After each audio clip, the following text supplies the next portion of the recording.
Welcome back to another edition. It's been a while since I've done a monologue. Most everything I've done recently has been an interview. And there's been a reason for that. Basically, since March of 25 until present, which is September of 25, life has been pretty difficult. And I was involved in bringing on a couple of new partners that are just amazing people that would complete the succession plan that I started out to do 10 years ago. I've had two failed succession plans attempts, and I haven't gotten any younger in the last 10 years. So a sense of urgency has been taking over, since I'm not going to retain my faculties forever or my physical health. So having some plan has become pretty important. So I won't go into the details, but basically a miracle happened, and two people that I really trust, who are really aligned with my values and the culture that I have created at the financial planning firm, showed up on my doorstep. And so I've been involved in shepherding the integration of them into my firm. And that has been incredibly more challenging than I ever thought. Someday I will go into all the details. In fact, a colleague of mine who has actually undergone some of the same blow-ups and challenges that I have in the past 6 months, 7 months, we have said maybe we should do a presentation for this at the FPA retreat next year. So I don't know. I'm still processing it all. But it was the most challenging 6 months of my entire professional career, bar none. So that's one reason why my focus has been so many other places. And obviously I can do an interview and talk with these brilliant people that I have engaged with. That is a pretty easy podcast, quite frankly. But I just haven't had the focus or energy to sit down at the mic and see where my energy was and what I wanted to talk about until today. So with that little prologue, I wanted to jump into an article that I saw on a recent vacation. I call it my recovery vacation. I took just a tad over 2 weeks and went on a expedition cruise of the Arctic, Greenland, and the Northwest Passage, and in those areas. And I honestly could have stayed another 2 weeks or a month, which is kind of unusual. I'm usually really ready to get back at it. However, I quote, worked about half the time up there, and it was delightful. It was, new surroundings. I'm sitting in a really nice ship, drinking nice coffee drinks, watching icebergs float by, and I'm going through my tons of emails and able to look to stop and write a column on this or do something that I wanted to do. And it was fun. It was actually a lot of fun. So I don't want to say I worked half my vacation sounding like it was a drudgery. It wasn't. It was really nice. And one of the things that came into my alert box, which I have alerts set on various things, and one thing I have an alert set on is my name. And something from the Jerusalem Post showed up. I'm like, what? The Jerusalem Post? I don't remember giving an interview to the Jerusalem Post. I mean, I'll have stuff show up where I've given an interview maybe months before and I forget completely about it until it shows up. But I didn't remember this one. And the title was Your Investments, the Miserable Rich and Happy Poor. And I started reading this. Maybe I'll just read some of the opening to it. The writer, Aaron Katzman, started with quoting Dave Ramsey saying, the miserable rich and happy poor. I believe that through knowledge and discipline, financial peace is possible for us all. And he starts, I was recently watching a financial video which the host asked, what would you do if you won the lottery? People in the audience gave the typical answers: quit my job, buy a new car, buy a new home. The question was based on the assumption that all that money brings is happiness and no more worry. However, the real answer may, in many cases, be file for bankruptcy in a few years. According to the National Endowment for Financial Education, 70% of lottery winners end up broke, and a third declare bankruptcy. And that's probably going to be a whole another column and podcast. I've often cited that, but I haven't seen a whole lot of research on it.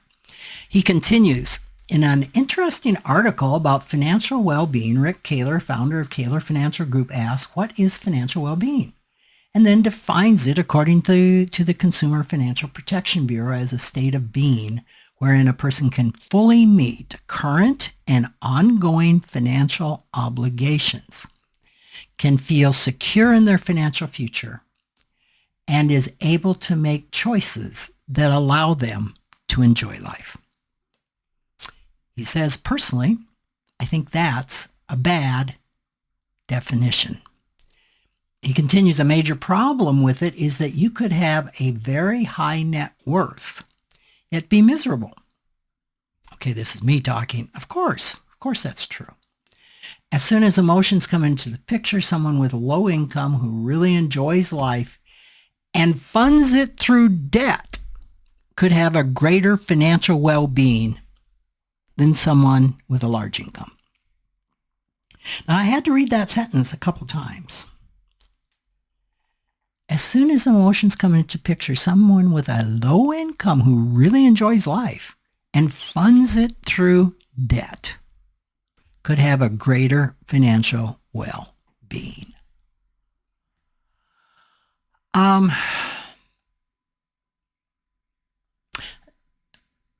had a problem with that. It just really stuns me. It still stuns me right now thinking about that. The writer felt that this described financial independence, if you read the article and go on. He says that. He says, that's why I much prefer the term financial independence to the definition that the CFPB, which I quoted, gave.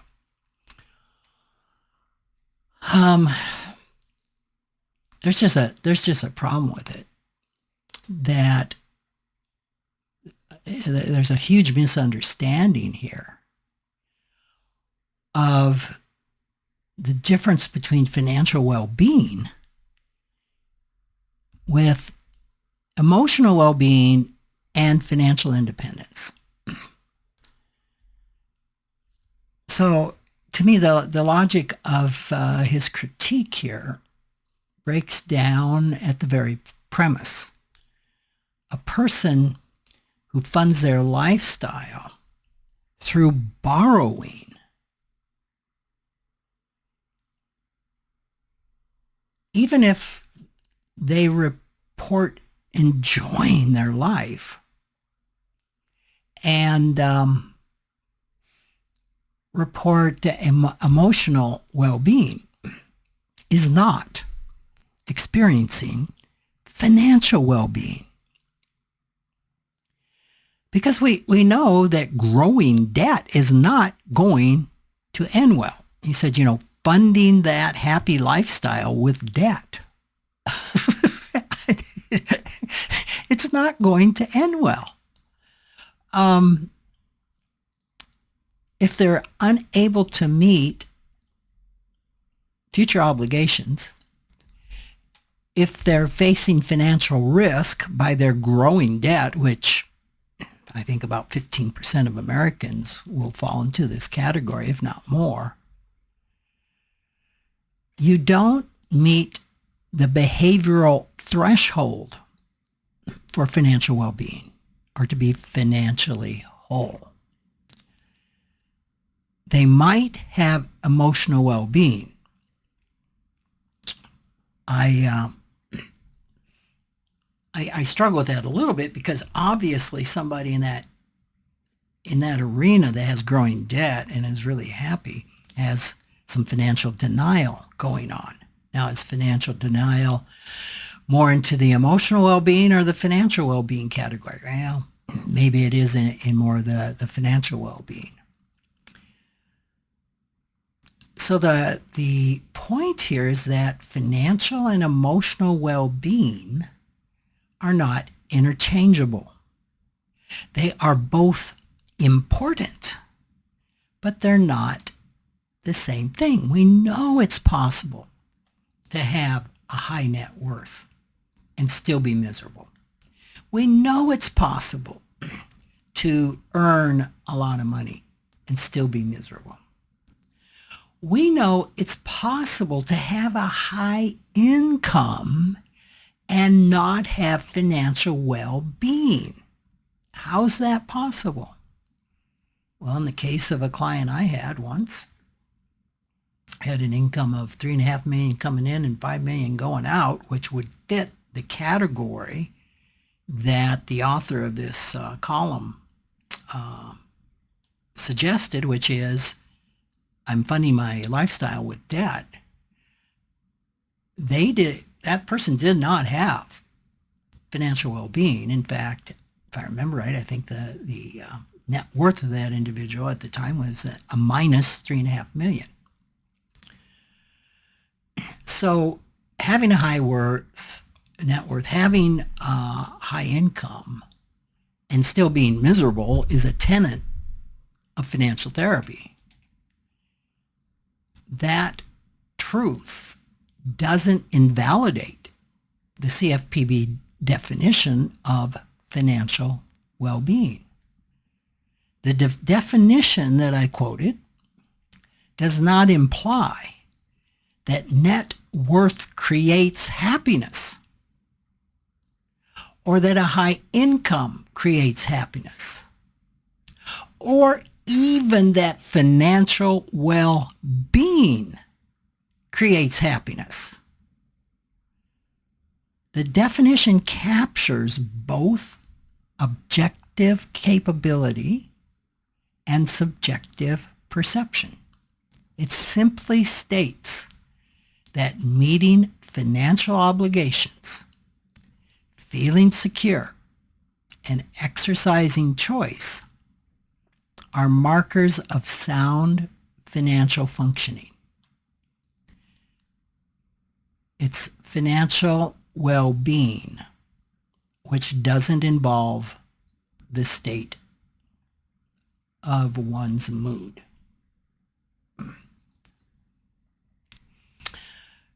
My company's purpose is to help transform the emotional and financial well-being of people. And it's been that for, I don't know, probably over a decade. And we say people because it's both,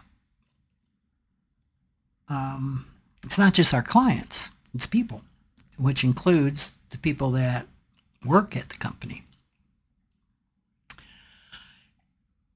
And I have always paired those intentionally, not because they're the same, but because each requires its own form of attention.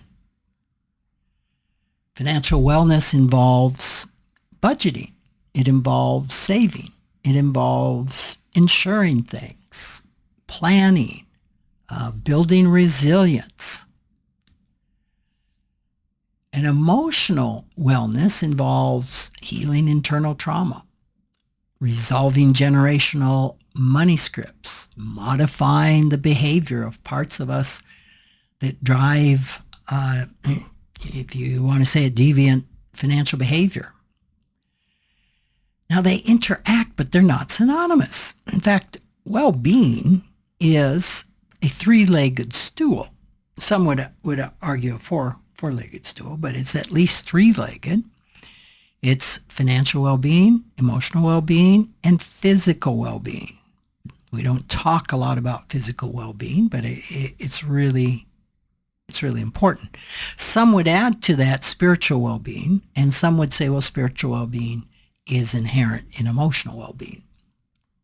I'm not going to parse that definition at all.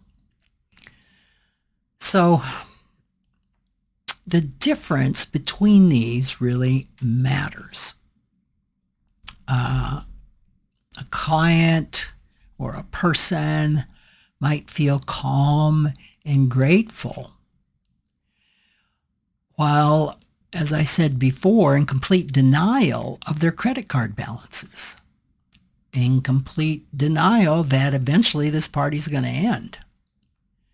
That is not financial wellness. I could have another person, another client that may have a strong internal financial system that is produces financial well-being.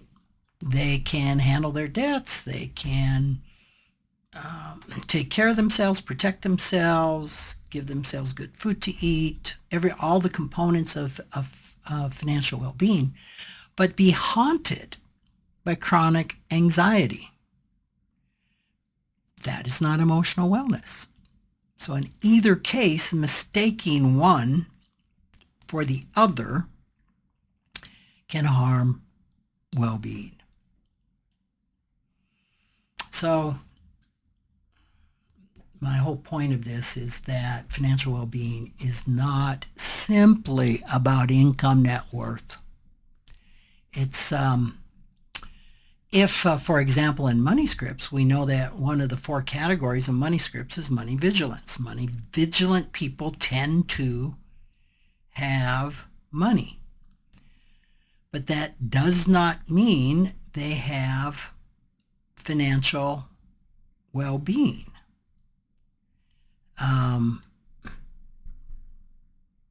They could. They have a greater chance of it. But it also certainly doesn't mean that they have emotional well-being or that they're happy. So financial well-being is about the ability of a person to function financially with security, agency, sustainability. Emotional enjoyment doesn't override that, and wealth doesn't guarantee it. And let's cover another thing then that this author said. He equated financial well-being with financial independence. I would suggest that financial independence is a subset of financial well-being. But it's not equal to, and it's not a substitute of financial well-being. Financial independence describes the condition of having enough passive income to cover basic expenses. Now that's one dimension of financial well-being, but it ignores that one doesn't have to be financially independent to have financial well-being.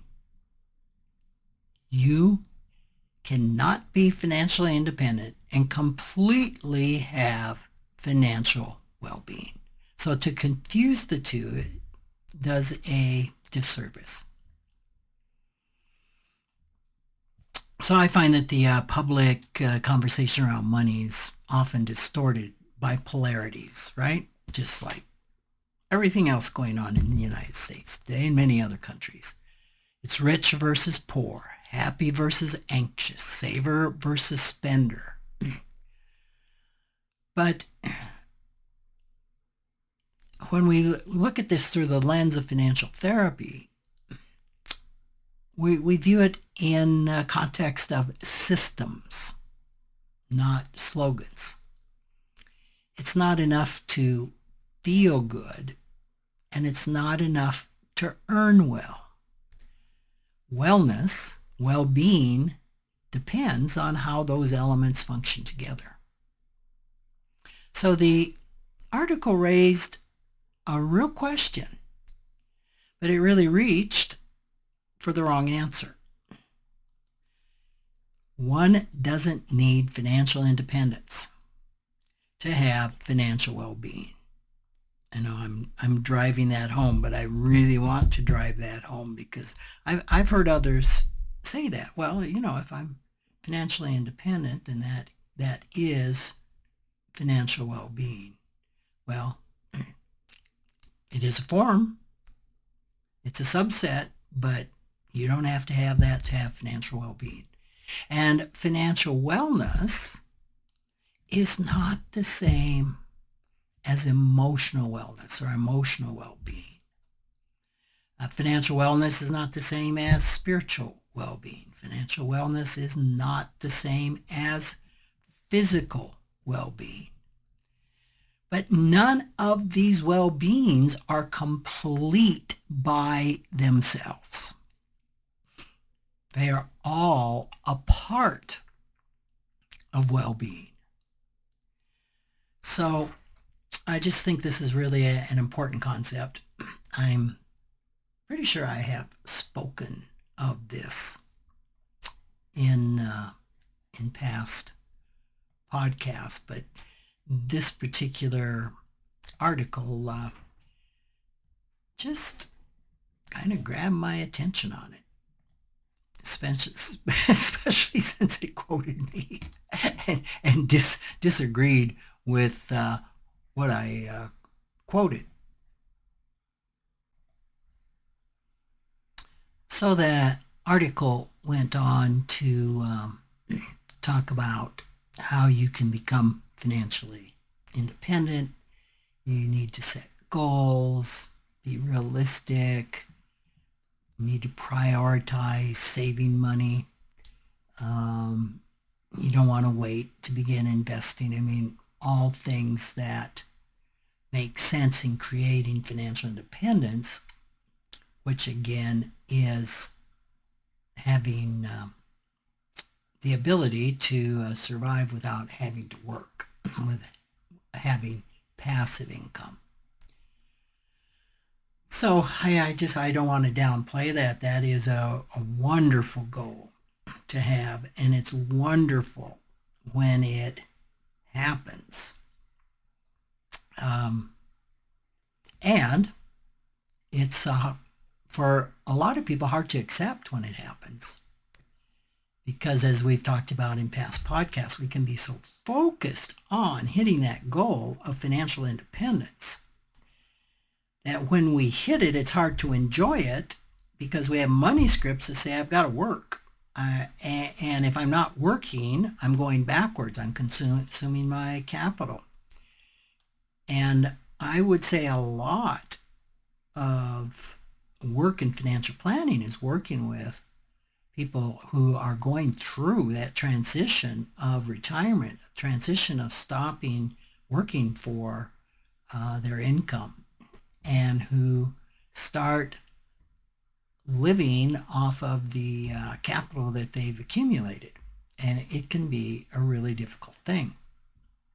And even with that transition, where you could say, oh, okay, they have financial well-being, there's often they do not have emotional well-being.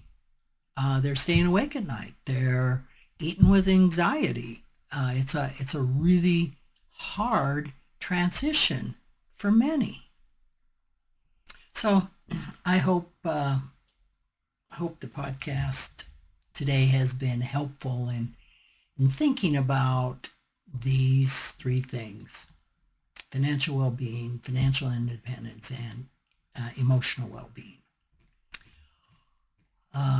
So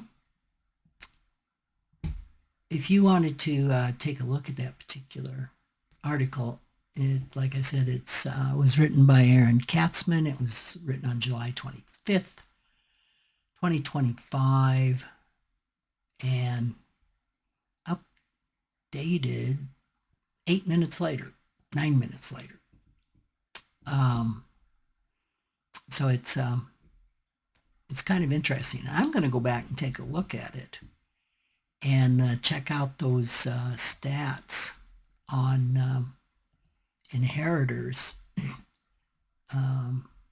70% filing for bankruptcy, and see what might come from that. Or it says it's actually saying the National Endowment for Financial Education says 70% of lottery winners end up broke, and a third declare bankruptcy. Okay, thanks for tuning in. Really appreciate your support and listenership, all the comments that I get when I travel, and how helpful that the podcast has been to so many of you. That gives me the encouragement to continue on. So take care, and I look forward to talking to you again.